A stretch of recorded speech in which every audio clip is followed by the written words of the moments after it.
damn it, it is hot today. I'm not gonna say how hot, because I made that mistake on Instagram, and all you Arizona snobs decided to tell me that that is in fact not hot, and what I'm feeling isn't real. Hello everyone and welcome back to another episode of The Jake Munro Show, where I would like to announce that last week I lost an episode for the first time. I recorded a shower thoughts video, which will be coming out later on this week, or has already been released. I'm not entirely sure what order I'm going to release these videos. But people were like, hey, why do you seem to have a signed book of yourself on the desk? And that's because I did say what it was in the video that I lost. Of course, signed prints are now being sent out to patrons. And it's not just one, it's this new one and a bunch of other ones too.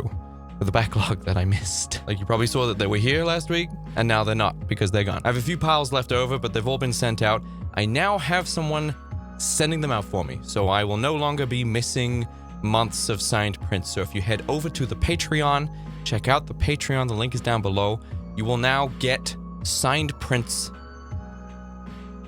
sent out by someone who has more time than I do. Another thing is that we actually had our first ever rehearsal. Yes, Munro had its first ever rehearsal. All came together, obviously except for Lumia, because unfortunately he has had to leave the band, but we had our first rehearsal and we actually rehearsed Incubus, which is one of our hit singles, I guess. It went really, really well. We managed to get the live rig running. It's brand new technology, brand new components and everything, and signal chains and hardware and stuff like that. So it could have been very complicated. It could have been very lengthy, but it actually went very swimmingly, and we actually ended up running through Incubus a few times, and it sounded great. I can't wait to play live for you guys at some point this year.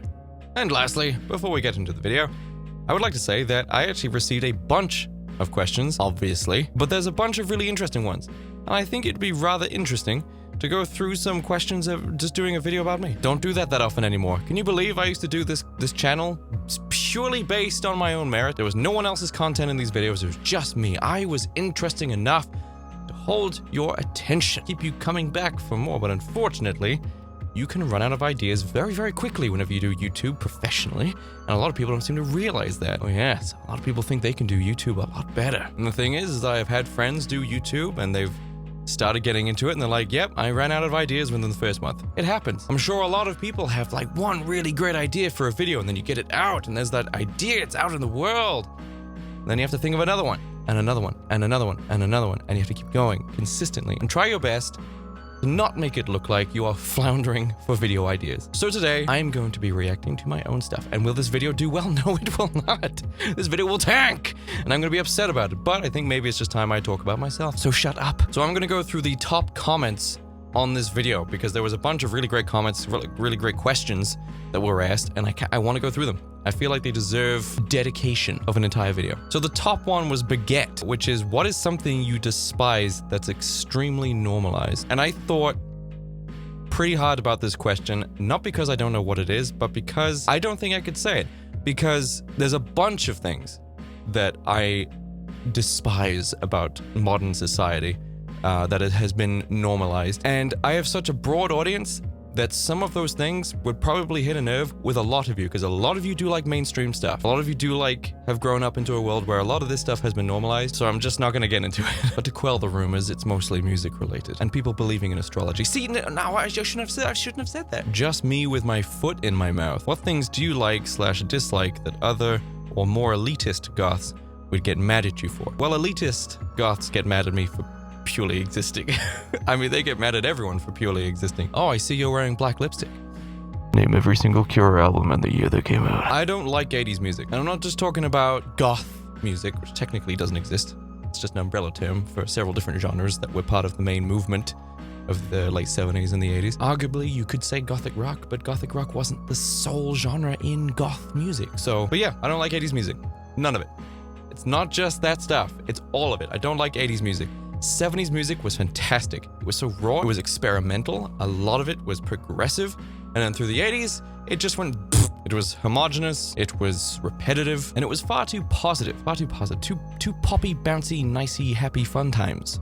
Even the sad songs were all happy, poppy, bouncy, nicey fun times, and drenched in reverb. Stop! There's so many great songs from the 80s that could have been great if they weren't just dripping in reverb and echo. It was horrible. As a producer, it makes my ears bleed. I hate it. I hate all the 80s music. The 90s, it got good again. I know people are going to be like, 90s music was good? It was good. There was some fantastic stuff happening in the 90s. We had the rise of some really, really great genres in the 90s. Then music got all happy, bouncy, stupid, fun, bubblegum pink again in the early 2000s. But that's fine, because there was also a lot of really other fantastic alternative music going on in the early 2000s. Progressive sort of came back in a very strange way. Love the early 2000s music. Arguably is my favorite period of music. I still listen to a lot of bands, because that's when I grew up. I went through my teens from about 2002 to about 2010, and music was just booming. It was fantastic. I caught the tail end of nu metal, which was just great. I was there for the rise of metalcore and deathcore. It was awesome. That was back when Mudvayne were together. That's when Slipknot released Iowa. That's back when System of a Down was still around. Music was just great. Not like it is now, where it's not so great. But just because I don't like the music from the 80s doesn't mean I don't respect it. Because of course I respect it. It was the original movement of the movement that is still going on to this day. Yes, of course, the bands, the music, and the genres have changed, or at least there's a now broader range of music that fits under this goth umbrella. But that was the original. It was the spark, the inaugural voyage of the goth movement. And for that, I respect it deeply. Lady Siofra. Hi Jake, if you went goth, what other aesthetic would you go for / think you could pull off well? Also, what are your favorite aesthetics? My current fave is forest punk. There's so many like weird fashion things these days. Forest punk. Out of interest, what kind of music would that be? Because a lot of like subcultures are music based. Not all of them, but a lot of them are. And punk is a music-based subculture. So I wonder what forest punk would be. Obviously, that's a greater focus on aesthetic and fashion than it would be the music. Unless I am completely oblivious to a forest punk movement of music, I would love to hear it. But of course, not every subculture comes from music. Some of it comes from literature, movies, TV shows, comic books. Like aesthetics and subcultures can come from everything. Anything that invokes inspiration. If I went goth, what other aesthetic would I go for? Probably punk, I would say, would be my other one I'd go for. I kind of like punk. I just don't like punk music. So I don't think death rock as well. I love the death rock aesthetic. I just don't like the music. So it's not really something I could get away with wearing. Marianne, what is a song you really like, despite a lot of people not liking it? Pretty much everything I listen to. Like Theory and Grey. I don't know anyone who likes Theory and Grey, or has even heard of them, I would have to say. A song that I really like, despite it not... I mean, I don't know. I'm pretty much... Like, my music... I don't really listen to music anymore. I've said this a few times. I can't listen to music. I don't know what happened about a year and a half ago, and I made a video about it because I was actually quite worried. And to this day, I still don't really listen to music unless I'm, like, driving or streaming. And even when I'm streaming, it's just copyright video game music. Like, if you look at my Spotify review from last year, I don't know if I still have it, but if I have it, it's here. My Spotify review for last year was just the Tekken 7 soundtrack because I used it for streaming. I don't listen to music anymore. I just make it now. And apparently, that's not uncommon for people who write music. I'm so sick of music. Every time I hear a song, I just picture what it looks like in a Logic project, being, in a DAW of any kind, just being put together and mixed, and I can't stand it. I feel like I've heard every single song and nothing interests me anymore. The only band I listened to recently, who I'm now sick of because they just don't make enough music. The only band recently and the only song recently that I was like super into was Skinned. It was Tyler Hadley by Skinned, because I was really interested in these murders, in these murder cases. And Tyler Hadley, I was very familiar with his story. And then Skinned made a song about it, and the song is fantastic. I love that song. Other songs also very good, but that song especially was very, very good. But they don't make enough music, and I got bored of it, and I've over-listened to it. And I still remember the last album I actually listened to, and I think I must have listened to it 4 times a day, every day for a week. And then after that, I never listened to music again. Not recreationally anyway. And that was Periphery 4. Periphery's latest album, Periphery 4. The one that opens with Reptile. Reptile's a fantastic song. It's a great album. I just can't listen to music anymore. None of it. I can't listen to anything anymore. And I don't know why. I can't hear a song just as a song. I hear it as a project with frequencies and instruments and layering and all this stuff. And I can't enjoy it. I can just make it now. I know what I like when I make it, and that's it. Jack, artist trying to live. Can you tell us a story? Like a story that you've experienced, for example, the first memory you have, the best day of my life. I can't really talk about the best day of my life, but best day of my life? It's hard to say because the last year of my life has been just absolute non-stop, unending new things happening to me in rapid succession. New achievements that I've made that I never in a million years thought I'd ever hit. Buying the Honda Fireblade, that was a pretty good day. Passing my motorcycle license test, my motorcycle test, that was a pretty good day. Passing my driving test was a pretty good day. Driving my Discovery, my Land Rover Discovery, off of the dealership and driving it home. Driving independently for the first time ever in the car that I wanted. I didn't have to compromise or settle. I got the exact car I wanted in the color that I wanted. Driving that for the first time independently and driving it home off the lot, and the dealer, he's just like, right, well, there you go, that's this, that's that, that's how that works, and any problems, give me a call. I'm like, cool, okay. And then he gets out the car, closes the door, and he goes back inside the Land Rover dealership building, and I'm just there with my car, and I can go anywhere I want.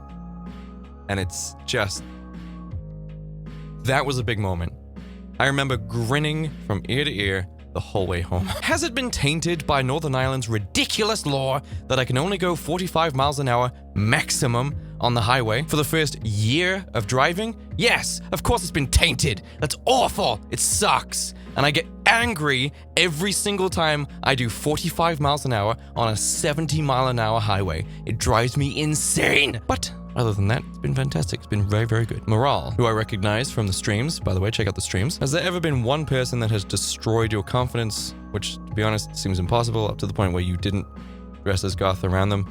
No. Not at all. Oh. No, that's not true. Yes, there has been one person who has destroyed my confidence to the point where I couldn't wear what I wanted around them, and that was myself. That was myself. Without getting too existential about it. Alex, and this is a frequent one. I really want to know, how long does it take to do your makeup? Well, Alex, it depends. If I want to look nice, it can take 30 minutes, 45 minutes, maybe an hour. No, if I'm doing a music video, it's about an hour. If I'm just doing like a video look, or if I'm, if I have enough time to go out, it's about 30 minutes. Saying that though, I have gotten ready in about 7 minutes. I have a variety of looks in my head, and I know how long they take to do. So depending on how much time I have, or what kind of look I'm going for, I can get ready in 7 minutes with a decent makeup look, or it can take 30, 45 minutes for a good one. Nina, how did your parents react when you start dressing alternative? Well, my mom wasn't around for it, for reasons previously stated, but my dad didn't really care. But I did not start, doing the whole goth thing while I was living with my parents. A lot of you may know, because I've done a story time on it before, but I moved out when I was 15, and it was around the age of 14, 15 that I started getting into, wearing makeup and wearing darker clothing and stuff like that. And I put myself through college. So I moved out when I was 15, and I think I moved back into my dad's house when I was 17, 18. And by the time I moved back, I was already, wearing black lipstick and white foundation and contacts and all that kind of stuff. Fox is dead. Oh God, I get this question so much. What do I think of Youngblood? Just would like your opinion all around. His music, who he is personally, and so on. I have no idea what he's like personally. I'm sure he's very, very nice. He seems like a sweet kid. His music is absolute garbage. I'm not going to sugarcoat it. His music is just mind-numbingly terrible. I can't overemphasize this, okay? I'm being as truthful as I can honestly be. He seems really nice, but it's Gen Z music. It's not for me, which is why I think it's terrible. It's just, that's how it is. But he seems like a real sweet kid. Maeve Tenebrae, will you consider making more Get Ready With Me content? I'm not into ASMR, but watching those videos while I get ready myself absolutely slaps the vocabulary. No, I will not do any more Get Ready With Me videos. As you can tell by the view count on this video, videos where I don't react to something, or videos where I'm not talking about other people's content, they don't do well.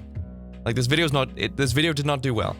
And Get Ready With Me's don't do well. And YouTube is my career, and I'm going through a big phase in my life at the moment. I'm going through a sort of a transitional phase, and I need to focus on what works. I'm not in a position where I can start taking risks with my content.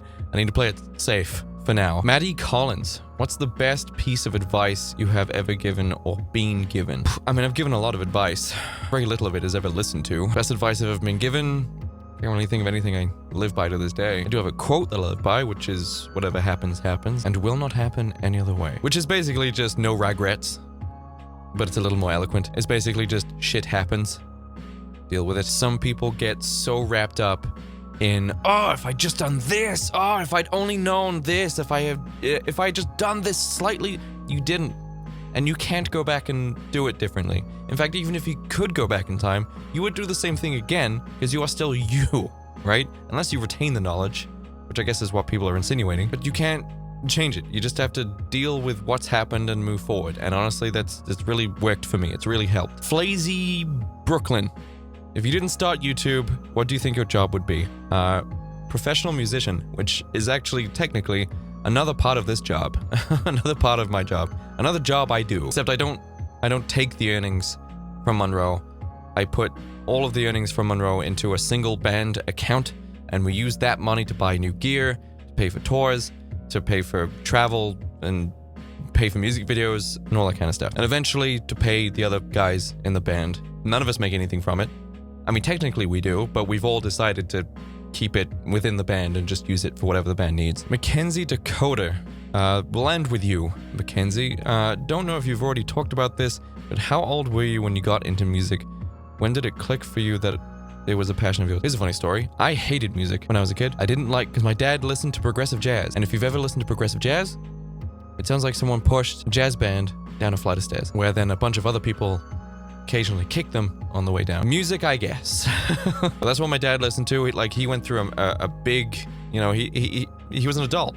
He was a dad, he was a grown man, and he was a musician himself. So he'd already been through all the stages of being a musician, all the music he listens to. So his obsession and his favorite music to listen to by the time I came along was progressive jazz, and I hated it. I could not stand it. And music in school, when we had music class, was basically just, we'd have a xylophone and a triangle and one of the things where you go and I hated that.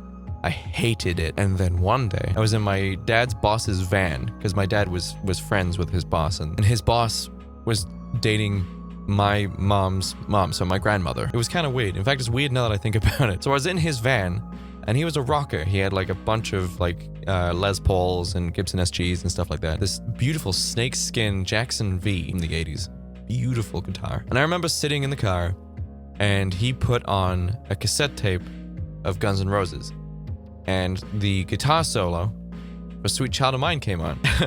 And I had one of those eye-opening, huge revelation moments where I was just like, whoa, this is the most amazing shit. I got goosebumps, and I was like, what is this?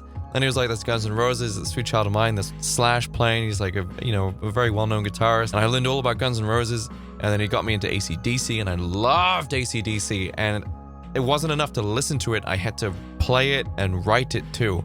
So it wasn't long after that I got my first ever electric guitar. And it wasn't long after that I got my first little 4-track recorder, little digital recorder, went on AA batteries, and I wrote hundreds of songs on that thing. So yeah, that's where it started. Guns N' Roses, Sweet Child of Mine. Anyway, guys, thank you so much for tuning in. I wish I had enough time to answer them all. I had a great day today because I made it a great day, and I'll see you guys in the next video. All right, goodbye, everyone.